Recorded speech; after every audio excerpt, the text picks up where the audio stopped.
about strategies for test taking. I think the most important thing that you need to take away from this is figuring out what kind of learner you are. All right. We'll talk about directions. We'll talk about objective tests and true making a multiple choice basically into a myriad of true-false questions. And then the last, and I think the most important thing that we need to focus on is dealing with our test anxiety. Next. Okay. So the top 10 organizations, top 10 strategies is organization, then preparation, then preparation, then preparation. Okay. So clearly you get the idea. You have to prepare well. But the very last thing that you do before the exam itself, relax. There's nothing more that you can do. If you did this approach, if you organize your thoughts, you know what kind of learner you are, and you basically chose strategies to augment that type of learner, then you've done everything you can. And then the night before, or even a couple of days before, relax, because you've done it and you just have to go through it. Next. Okay, so organization. In terms of that, there's a lot, I mean, you know, again, forgive me, but I'm old. So I grew up without an internet. I know that's hard for most of you to believe that there was ever a time before the internet, but yes, there was. And we had encyclopedias and we had textbooks. And the funny thing about textbook is that they are basically, they're no longer up to date once they are published. So you have to organize yourself in terms of what do I need to know? Most importantly, though, next is what kind of learner are you? So I know that I'm a graphic learner. I learn best by writing something down, and then it kind of solidifies in my brain. I cannot read and learn something. I can hear something and watch something, but it doesn't really translate into white matter unless I graphically write it down for myself. So that is the kind of learner that I am. You have to be honest with yourself. What kind of person, how do you learn best? If you're the person who can read something in a book and it just sticks, awesome. I am very jealous. The most that I can do when it comes to reading in a book is that I know where it is on the page, but in terms of exactly what it said, I have no idea. So it does not help too much. Do you learn best by yourself? Do you learn best with a study partner or a study group? Generally, it's not an option when you're dealing with trying to study for you know, a big exam, but sometimes it can be. And sometimes there are actually groups that have created material for you to utilize. So for EMS, there was a group out of Buffalo that created a question bank. I utilized that a lot, and as did most people who took for the EMS boards. All right, next. You need to schedule your life. And honestly, it's easier in emergency medicine to make sure that you know what you're doing and when you're doing it. So I have a very granular idea of what my day is going to be like, but unfortunately it changes from day to day, and that's the only frustrating part of this. So if you schedule everything else in your life, please schedule studying time accordingly. It is amazing to me how easily distracted I can be, and it's hard to get over that initial, like, I need to start studying. But if you say, I'm going to go to the gym from 8 o'clock to 9 o'clock, I guess that was obviously pre-COVID because there really isn't any gyms right now, but I'm going to go and run on my treadmill this morning, and then after I shower, I'm sitting down and I'm going to start studying. You have to plan and try and get yourself over the initial inertia, because you need to start focusing. You will need to figure out what works best for you. I will tell you that generally anything more than 30 to 40 minutes is typically not beneficial. There are occasions where you actually get into that learning zone and you feel like, oh my gosh, I'm just absorbing everything. It's great, but that is the exception rather than the rule. When it comes to studying, build in small breaks. And it's not something that you're talking about where you're going away for hours. It is just a matter of a couple of minutes to try and reset your brain so that it gets back to the part where it's ready to absorb the material that you're going over. Next. The environment that you choose, again, is going to be a personal choice, but there is some information for this. in general, you will be better if there is no distractions to pull you to the side. If you can, try and put yourself in a place where you don't have a lot that you can do otherwise. So if we're all stuck in our house right now, so it is very easy for us to say, I DVR'd that show I love. I would love to see that. Or I haven't watched the rest of, I don't know, whatever show it is on Amazon you like. So it's very easy for you to get distracted in your home environment. For me, I find that going to a library or a place where I can just kind of sequester myself off to the side, that is my best area of study. Music. There are friends of mine that I had that absolutely need to have music on, and a variety of different things, mostly more contemporary or rock. And there is some studies looking at what about the Mozart effect. It really doesn't make a difference. Having music on does not necessarily improve your ability to absorb material. If you're going to, there is some literature about Baroque music that it can kind of make you more relaxed and more susceptible, it really is the right word, to the material that you are reviewing. But overall, it's probably best if you can free yourself from distractions so that you can focus on what you're doing. Next. Okay, so your attitude. So when being an emergency doctor, the phrase "fake it until you make it" is a very common thing that we talk about. That you have to be confident when you're talking to a family or a patient, because if you're not confident in yourself, why would they be confident in your ability to care for them? For me, I tried to do a Pavlovian approach to this, is where I would actually play just the beginning pieces of a Mozart piece to kind of get my brain to recognize that it's going to be study time. And then I started to study. And then before I took the exam, I again played that same piece of Mozart music just to remind my brain that this is the time that I need you to remember all that crap that I had been playing, that I had been doing after I listened to you. Did it work? No, but I did pass the next time I took the exam using that approach. So it's up to your own interpretation. But honestly, I just studied better, and that's really the probably truth. I think this is the biggest thing that a lot of us who take exams are nervous about, is changing our answer. And if I can teach you one other thing about this, is that if you have a reason, if something has come up, either that you've remembered it throughout your taking the exam, or more importantly, is a later question provided information about a prior question, and now you have a better idea of how to answer that question, you actually have a better chance of changing a wrong answer to a right answer than the other way around. So please, if you have a reason to change your answer, change it. I know that sounds contrary to the dogma that we've all been taught about, is that never change your first answer. And for the most part, yes.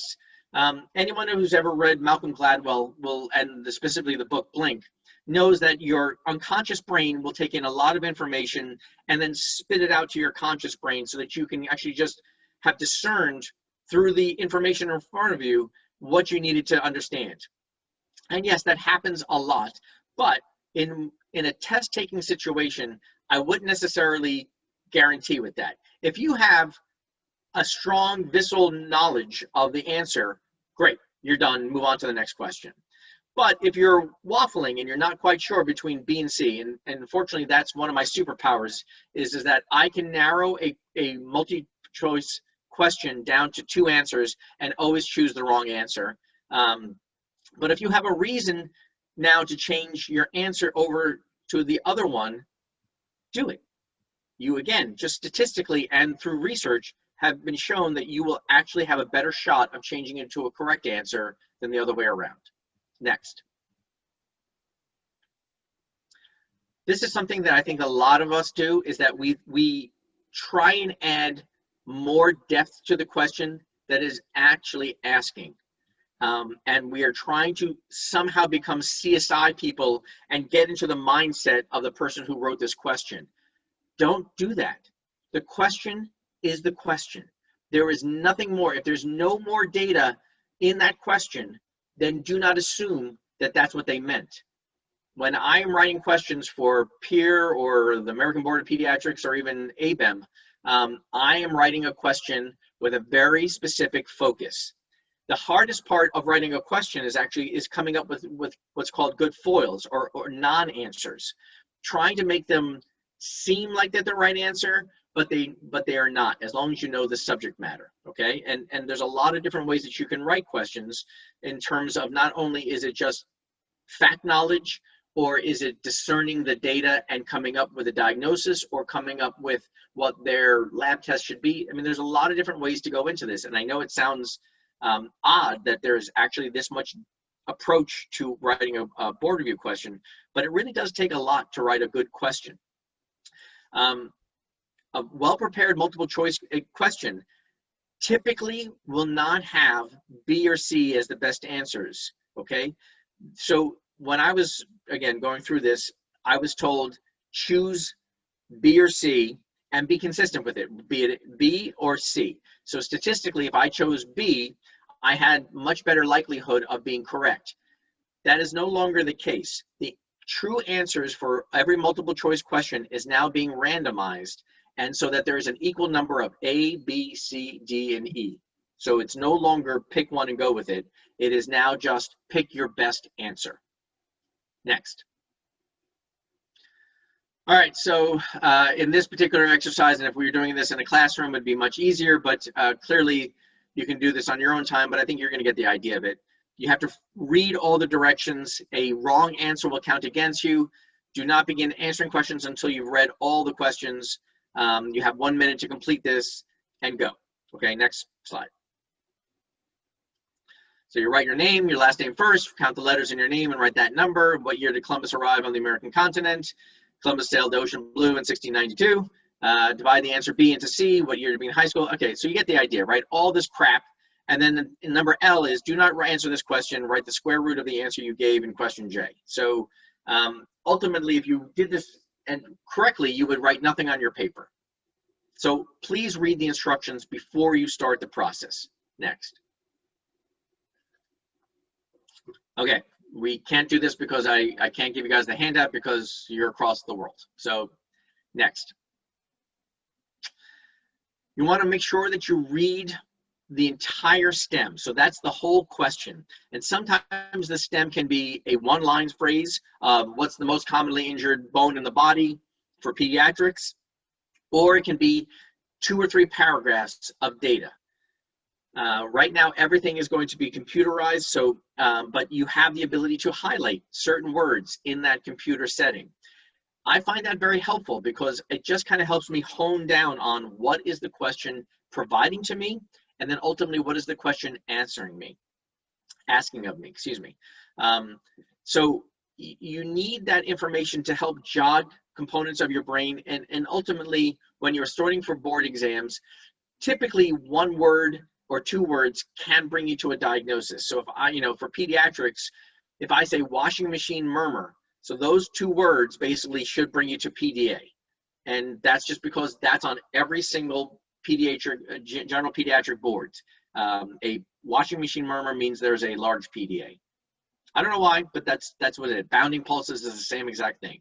And now I'm telling you about something that I took 20 years ago, and it's still in my brain because one neuron went to the second neuron and they matched, okay? If there is an issue with point value, be cautious about that. Now, that's typically not an issue any longer, but in the olden days, some questions had actually more value than others. So it would be far more judicious for me to ignore the low value ones and focus on the higher value ones, but that's not as typical anymore. Next.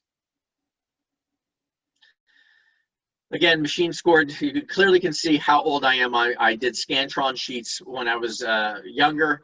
That is not a case anymore. Unfortunately, you will not be screwed by that as I had been once. Next. Always be cautious of absolutes. If they say all, none, always, never, those are big ticket words, okay? And like I said to you before, words have power. So if there is some kind of absolute on that phrase, or more importantly, if there is some absolute in the foil, that's almost never going to be correct, okay? And notice how I just used an absolute to tell you that don't choose absolutes. Qualifiers, soft, cuddly words like most, some, usually, sometimes. Those are words that we like in medicine, because there really is very little that is absolute in our world. Although I'm sure that Dr. Hung will go over some absolutes in the world of tox that I clearly don't understand after being an emergency doctor for 25 years. So most of the people who are writing questions are educators. We like to teach. So we will drone on a lot. So yes, there is still a concern for the longest answer could more than likely be the correct answer. But oftentimes the longest answer will have a lot of room for it to provide incorrect information as well. We as writers want to educate you. So a lot of times we are in your corner and want to provide you information as if we're trying to teach you at the same time you're being quizzed on that information, all right? So again, most commonly injured bone in the pediatric is the clavicle. Well, that used to be the case, so that was true. And now if you look at the literature, probably a radial bone is actually, the radius is actually more likely the answer, so false. Good, thank you for chiming in on chat. Next. So again, if you can break a multiple choice question down into a series of true or false, that might be helpful, okay? So, you know, as I get older and I get less hair, for some reason, I'm focusing more on US history, and I have been reading more about it. So in 1787, the year that the United States ratified the Constitution, true or false, Washington became the country's first president. Go ahead, next. So that was actually 1789, okay? So obviously you couldn't have a president until the Constitution was ratified. Washington, D.C. became the nation's capital. Next. D.C. didn't come the capital until 1790. Actually, the first capital was actually New York City, and then they actually made a deal. And anyone who's watched Hamilton knows that they had you want a seat at the table. But next, New Mexico was admitted to the Union. Well, we know that that was much later than 1787, but the country had no official capital. Well, that's the easiest and the most comfortable and you know, huggable answer that we've got there. So straightforward and easy. Next. Okay, a 15-month-old has a temperature of 106. Of the following predictor, what is the best predictor of bacteremia? Abnormal findings on chest x-ray. Does a pneumonia indicate bacteremia in a 15-month-old? Next. No, it does not. Does a SED rate help you? Well, you need to know a little bit about the inflammatory markers. When does a SED rate start to elevate? Probably after more like 48 to 72 hours, if not a little bit later than that. C-reactive protein or procalcitonin are the ones that are going to show up earlier. So is an increased SED rate going to be an indicator of bacteremia? Next. Right, good. So someone wrote the answer to E. Pore cap refill, next. Temp greater than 105. And white blood cell count 14,000. So the point of the question is not necessarily to get you to the right answer. If nothing else, you can easily get rid of A, B, and C. So you've now gone from a 1 in 5 potential to a 1 in 2 potential, okay? This is old data that this question was written on, and honestly, white blood cell count is probably a better indicator of bacteremia as long as there's a bandemia associated with it, as opposed to height of fever. Height of fever actually has no bearing on bacterial or viral disease. So the person who wrote E is actually correct. What's written on this slide is not, okay? So it should be answer E. But again, the teaching point of this slide is that I can easily get rid of A, B, and C. If I'm stuck down between D and E because I don't know. All right, well, that's good. It's good that they have confidence in their answer there. If you can get down to D and E, then at least, again, you've now got a 1 in 2 chance of getting it correct. Next slide. Okay, so strategies for matching questions. Again, answer the items that you know. An incorrect match, though, can ultimately lead to a chain reaction if you're dealing with a question about a question. All right, next. Pick the questions. Again, this is the handout that I was going to give you, but just go to the next slide. Okay, so Let's take a basic question about literature, okay? And again, this is about test-taking strategy. It is not about what you know. The Tale of Two Cities takes place in what two cities? So A is Glasgow and London. We got New York and Paris. We got Paris and London. And we got Dublin and Edinburgh, okay? So I'm pretty sure that all of you recognize that we can get rid of D immediately because Dublin and Edinburgh aren't mentioned anywhere else. We've got 2 Londons and we've got 2 Parises. We got a Glasgow and London in A, and we got Paris and London in C. We got New York and Paris in B, and we got Paris and London in C. So the likely answer in this situation, if you didn't know the book, is that it's Paris and London because it is mentioned in other foils. Good. Okay. So they're both mentioned twice. Again, as a educator, my goal is to get the information to you. And in this way, I have given you the correct information broken up until it is paired correctly in answer C. Next. All right, Italy's been handicapped by all the following. As an Italian, I'm of course upset about this question that Italy has never been handicapped by anything except potentially Mussolini. But so we got limited natural resources. Well, maybe, but it doesn't sound likely. A shortage of fertile soil. Well, we know they produce wine and olive oil and other things, so that probably seems unlikely. A lack of adequate ports. Well, that doesn't seem likely because Italy is a peninsula. It's got tons of, land that's exposed to the water. Overpopulated farmlands.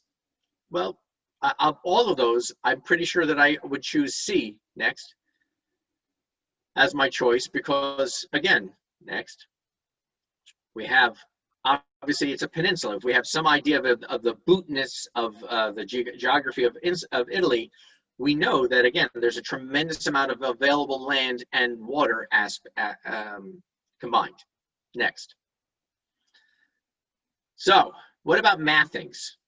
What is the closest value in 1/3? So before you start doing math in your head, look at the foils, look at the choices. We have 3 choices that are over 16. So more than likely, my answer is going to be in the 16ths, right? As opposed to any other number. So now that I know that, I'm going to be able to quickly make a decision as to what I'm going to be choosing. Next.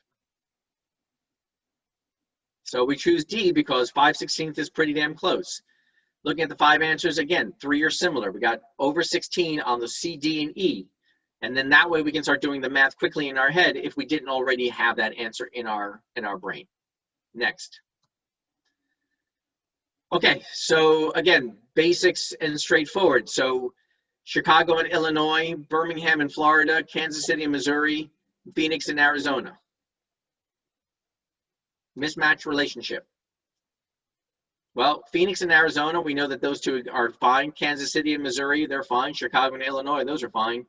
Maybe there is a place of Birmingham in Florida, but that's probably unlikely. So this is going to be something where you just have to have knowledge as opposed to the choices. Now, please understand that in today's day and age, the availability of having a none or an except question is basically gone. You are looking for only positive associations.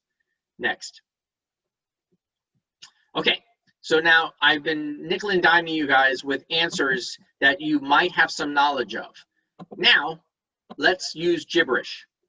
The purpose of the clus in vermaling is to remove clus prags, tremulous, cloths, or plumats. If these are actual words in another language, I am not aware of them. But again, the whole point of this, so if you looked at this question, you have no idea what the hell the person's talking about. But if you were to make your best guess in this particular question, what would you go with? And I will stop here for you to put some in the chat.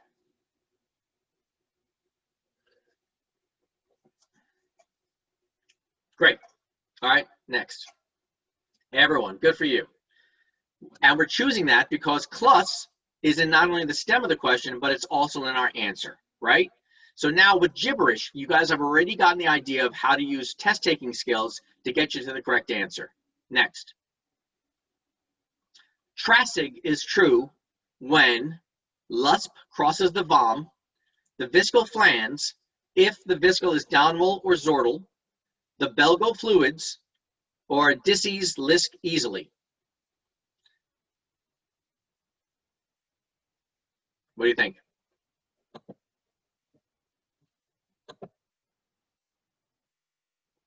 All right, I got an answer for B. Nice. Go ahead, next. There are two reasons why it's correct. The longest answer is okay, but please remember that the longest answer can also potentially screw you, because everyone who's ever written a question are drawn to that. So just be cautious when you're looking at the longest answer. But most importantly, it grammatically satisfies the STEM question. And generally, when we're writing questions, we like grammar to be correct. Good. Next. All right, now, this is going to make you do some work. So the sigla frequently overfesks the tresium because all siglas are milious, siglas are always vocal, the tresium is usually tarius, or no tresta are fescable. Again, you're going to have quite a big of a headache that the other speakers are going to be doing. All right, we got a lot of C's, a couple of B's. All right, let's go next. So C, so A, B, and D all have those total words that we want to avoid, okay? Those definite terms. Usually is a friendlier word. So that's why we're going with C on this. Good. This one is intelligent, very intelligent. For him to create these words. Well, I'm glad that you like me creating those words. So let's go to the next one. Which of the following is or are always present when trossets are being grooven? Rinten vast, vast, shummen vast, or vasten plume? What word which one of these answers is the most consistent that you can answer? Every single answer has the word vast in it, right? So it has to be B. Good. Next. The tresium is usually tarius if the tresium is overfesked by the rasma, gorshing stantal, sigla, afrali sush. Well, if you remember from question like 4, we had sigla. That was the question that we asked you before. Next. So again, question 7, sorry. So again, the test takers, the question writers don't necessarily know what someone else is writing, right? I'm usually given like 10 or 20 questions that they want me to write about specific topics. So more often than not, I'm the one who's controlling that particular topic. But occasionally, more information can be given by a different writer.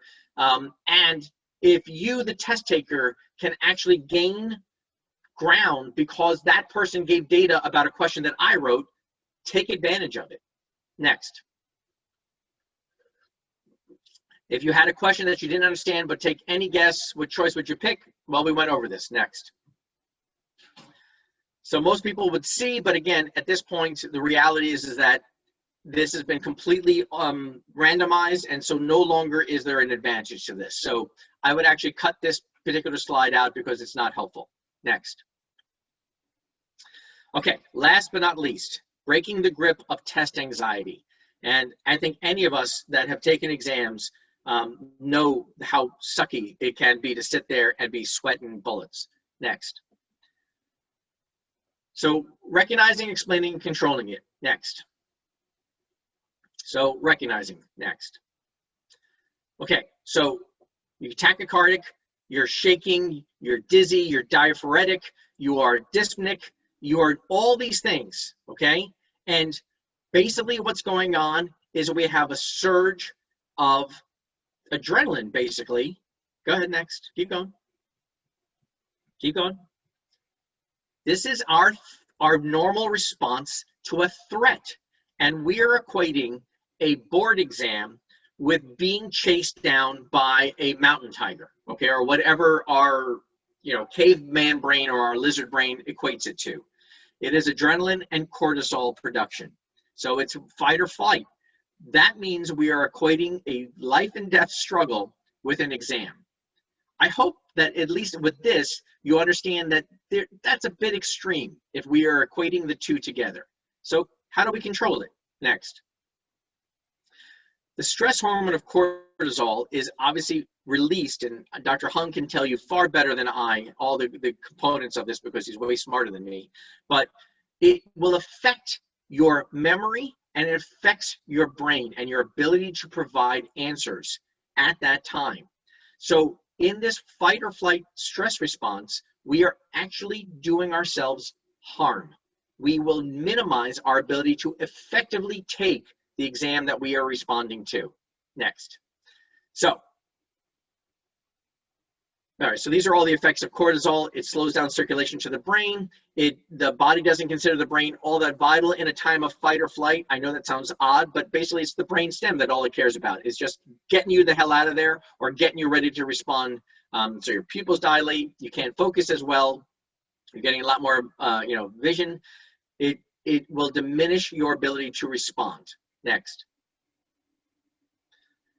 The way that you diminish cortisol production is the way that you minimize any kind of anxiety in your life. And honestly, for me, the best way is going to be humor. But there's a lot of other tricks. If you are well organized and that's how you mitigate your anxiety, great. That's what you should do. Increasing your posture, just sitting straight up and throwing your shoulders back, that actually also will diminish cortisol production. Slow breathing, okay, pursed-lip breathing, or even just focusing on your breathing for a couple of minutes. Just again, relax yourself and bring yourself out of that anxiety can help. And then, providing yourself all the nutrients and the goodness that a normal daily lifestyle can provide is also helpful. Next. Humor, time management, posture, breathing, again, and nourishing, exercising, and resting. Next. There was actually a book by Sean Achor called The Happiness Effect, okay? And the one study that I loved in it was that there were 3 groups of physicians. One group was primed to feel happy, and the only way that they were primed to feel happy was they were promised a piece of candy after the exercise was over. That's it. They weren't told that your student loans would be paid off. They weren't told that you won $1 million. They were promised a piece of candy, okay? One was given a neutral, basically medically related statements to read. One was promised candy and one was told nothing. They were all given the same clinical scenario, and that group that was promised a piece of candy on average made the diagnosis of that little simulation 20% faster, because they only made it through 20% of the manuscript, and 2 times as fast as the group that got nothing, and 2.5 times less likely to anchor to a wrong diagnosis. And all they were promised was a piece of candy, okay? That's all it took to make that group happy. So what is the least amount of something that you need to make yourself happy? For me, it winds up being something alcoholic. I don't know why, but I seem to have enjoyed alcohol a little bit more as I'm getting older and more stressed in my life. But I'll have a glass of wine today, or I'll have a, whatever. But I'm not a big candy guy. That's the only reason. Next slide. Happiness in general, it will diminish cortisol production. It gives you time to feel more comfortable in your own skin. So therefore, that's why you must prepare, and then relax. By doing so, you diminish cortisol production, you allow your brain to get the nutrients and the flow that it needs, the vasculature that it needs, and that way on day of exam, you will be far more prepared. Next. I actually forgot that I had put that sound bite there. So laughing releases endorphins. That's awesome. It lowers your blood pressure and your pulse. It raises your T lymphocytes in your body. So all those studies about people who have laughed themselves out of cancer or laughed themselves to health, there is actually literature to support that. It improves their ability to fight off infections. And it lasts for 45 minutes. It diminishes cortisol production for 45 minutes. That's a great thing. Next. confidence and posture. Sitting straight up will allow you to feel a little bit more in control. And if you combine both like standing up and good posture with a good breath and trying to kind of blow out all that negative stress, that will be a double whammy to your stress. Next. Again, breathing, counting in on 4 and breathing out to the count of 4. One well-established way to, again, mitigate your stress. Next. Put yourself in a place, just close your eyes for a couple of minutes and just relax. If you are, just circling the drain because you feel like you have gotten the last 5 wrong, stop, take a minute for yourself, and then go back. You will only start to continue to spiral down if you are in that mindset. Next. I love, again, humorous things. I just in your mind, come up with something that makes you laugh. And if it makes you laugh out loud, even better. I like going to a lecture, and I was watching the movie on the plane, and I had, I don't know what it was about the movie, but I just started laughing out loud. And everyone in the area around me just started staring at me. But I didn't care. I was high on my own endorphins at the moment. So it's all good. I hope this helped you. Hope that it gives you at least a little bit more semblance of what you need to do for your own ability to focus on how you can study best and prepare yourself for whatever exam that's coming your way. Thank you so much. Awesome. Thank you, Chris. So guys, we have a little bit of time. We have 10 minutes before, actually, because our next break is at 9:55. So it's 9:40 now, at least here. So we have a little bit of time. If you guys have questions to send to Dr. Amato, please write them in the chat and we will get them answered. Getting a lot of thanks, Chris. I see that. I can see the chat. So it's my pleasure.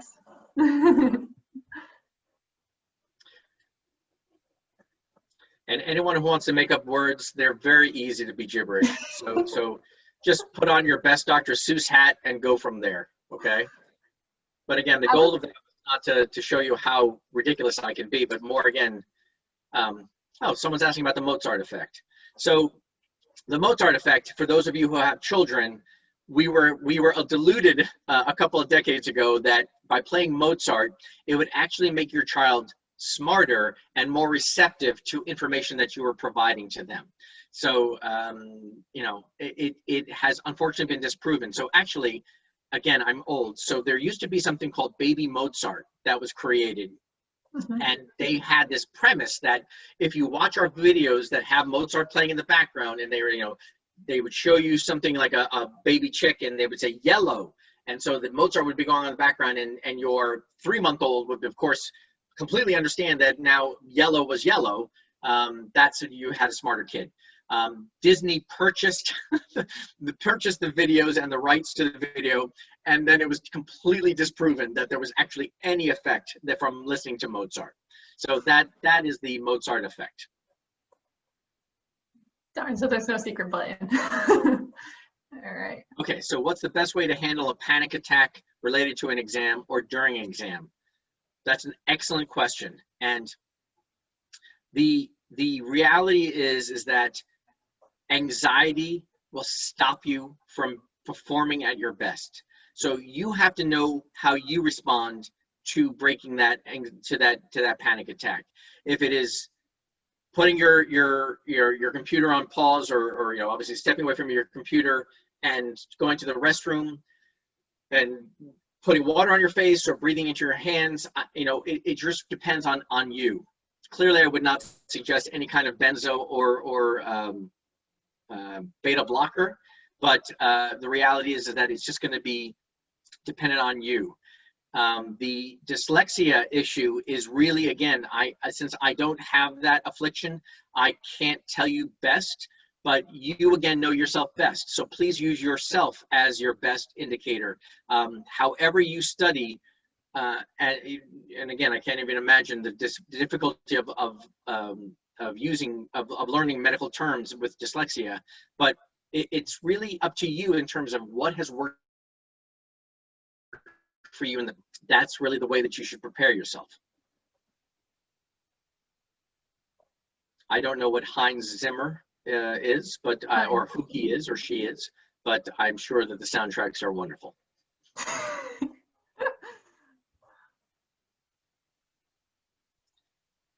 Okay, so crazy study tips that work. So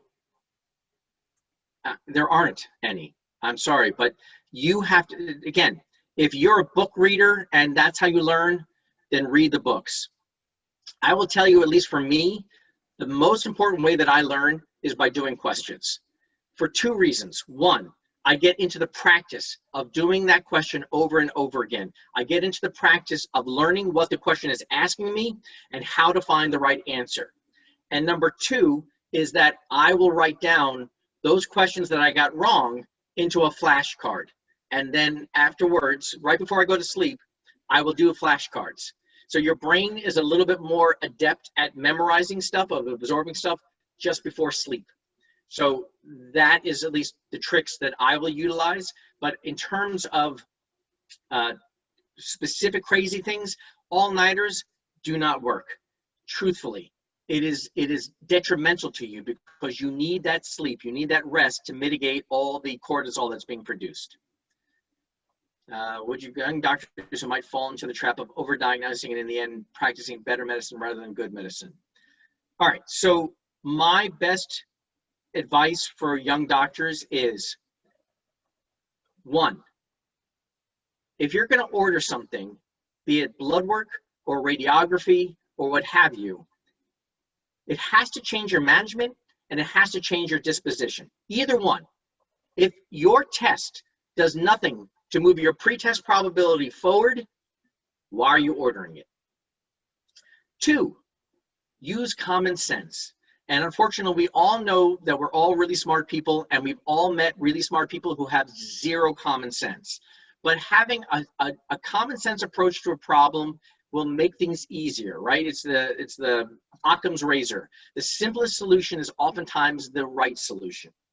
So have a reason for why you're ordering something.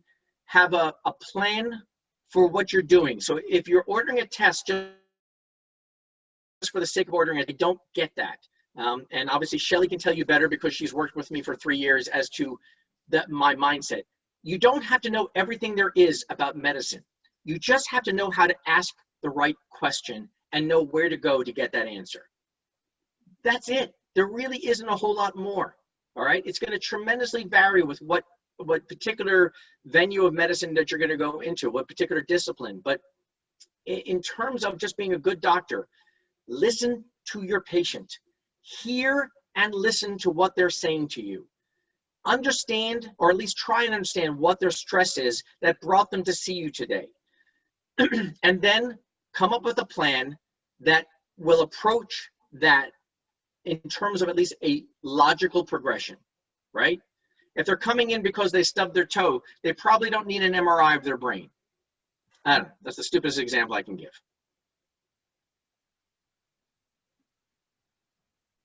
And I agree with that. Is there anything else that I've said over the 3 years that you've known me, Shelly, that helps? That was definitely the biggest one. The enemy of good is better. Totally. Listening to parents.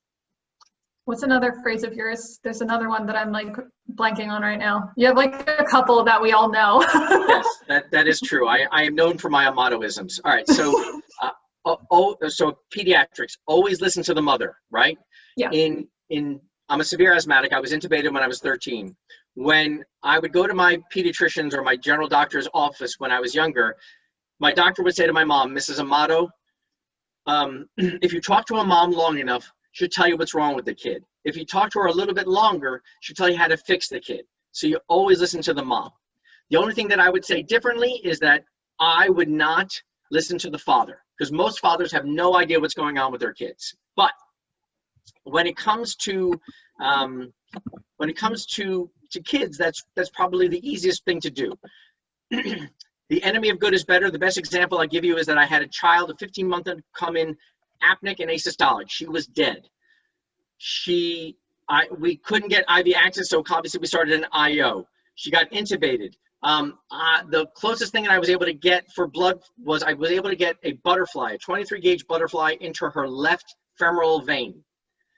People talk to me about saying, oh, put a line into that, put a, you know, a Seldinger line into that, and then we can use that to put in a central line. I ignored everything that they said because at that point I had central venous access. So I taped down my butterfly and I used that as my IV, okay? So the enemy of good is always the enemy of better. Just leave it alone. Just leave it alone. If they're good, if they are breathing, if you're able to bag valve mask and you only have a couple of minutes before they get to wherever they need to get to, bag them. That's it.